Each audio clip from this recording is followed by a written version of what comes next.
ঢাকার ইকরামপুর মোড় সবসময় জনাকীর্ণ। এত ব্যস্ত একটি জায়গায় কিভাবে হত্যা হলো নাজিম উদ্দিন সামাদ, এই প্রশ্নের উত্তর জানে না পুলিশ। হত্যার কারণ বা কারা জড়িত এ বিষয়ে এখনো কোনো সুনির্দিষ্ট তথ্য নেই গোয়েন্দাদের কাছে। সামাজিক যোগাযোগ মাধ্যম ফেসবুকে নাজিমকে ব্লগার ও অনলাইন অ্যাক্টিভিস্ট দাবি করা হচ্ছে।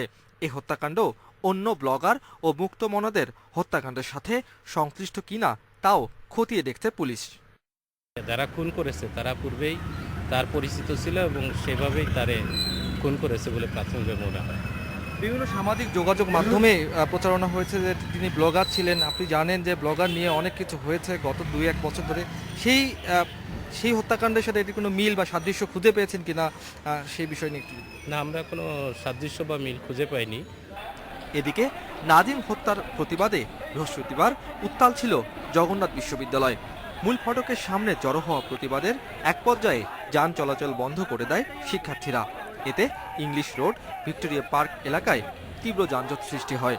বন্ধ হয়ে যায় সদরঘাটমুখী যান চলাচল। অবিলম্বে দোষীদের গ্রেফতার করে তাদেরকে অবিলম্বে আইনের আওতায় নিয়ে এসে এই ঘটনার যাতে অন্যান্য ঘটনার মতো যাতে এটি ধামাচাপা পড়ে না যায়, যত দ্রুত সুস্থির থেকে উপযুক্ত শাস্তি হোক সে ব্যবস্থা কার্যকর ব্যবস্থা এবং আগামীতে আমাদের ছাত্রদের নিরাপত্তা দাবি করছে সরকারের কাছে স্পষ্ট করে। নাজিমের গ্রামের বাড়ি সিলেটেও হয়েছে প্রতিবাদ সমাবেশ। জগন্নাথ বিশ্ববিদ্যালয়ের আইন বিভাগের সান্ধ্যকালীন মাস্টার্সের শিক্ষার্থী ছিলেন নাজিম। Shakil Abdullah, Independent News, Dhaka.